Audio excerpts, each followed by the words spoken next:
તમામ ગામનું પ્રતિબિંબ એના ગામની શાળા હોવી જોઈએ, કારણ કે એ શાળામાંથી બનીને ભવિષ્યમાં એના જ ગામનો સપૂત એક દિવસ આઈએએસ બનશે, એક દિવસ આઈપીએસ બનશે, ડોક્ટર બનશે, એન્જિનિયર બનશે યા આર્મીમાં ઓફિસર બનશે। એટલે આજે જે ગ્રામજનો અહીંયા પધાર્યા છે એમને મારી નમ્ર વિનંતી છે કે તમારા ઘરનું પ્રાધાન્ય સૌથી વધારે જો પ્રાધાન્ય હોવું જોઈએ તો તમારા બાળકનું શિક્ષણ હોવું જોઈએ।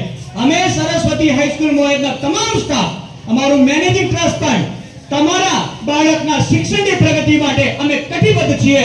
અમારાથી બનતા જેટલા પ્રયાસો અમે કરી શકીએ એટલા કરવા અમે તૈયાર છીએ, પણ તમે પણ તૈયાર છો? માનો છો કે શિક્ષણ જ સર્વસ્વ છે? તો આવો આપણે શિક્ષણ પ્રાપ્ત કરીને આગળ વધીએ, આપણા ગામનું નામ રોશન કરીએ। ફરીથી થેન્ક ગોડ, ધન્યવાદ તમે બધા અહીંયા પધાર્યા છો, તમામ સરપંચ શ્રી, ગામના વડીલો અને બાજુની શાળામાંથી પધારેલા તમામ વિદ્યાર્થીઓ ને ફરીથી હું સ્વાગત કરું છું ને આભાર માનું છું કે તમે અમારો આ કાર્યક્રમ જોવા માટે આવ્યા છો। હવે આપણે કાર્યક્રમની પૂર્ણાહુતિ તરફ આપણે જઈ રહ્યા છીએ। આપણી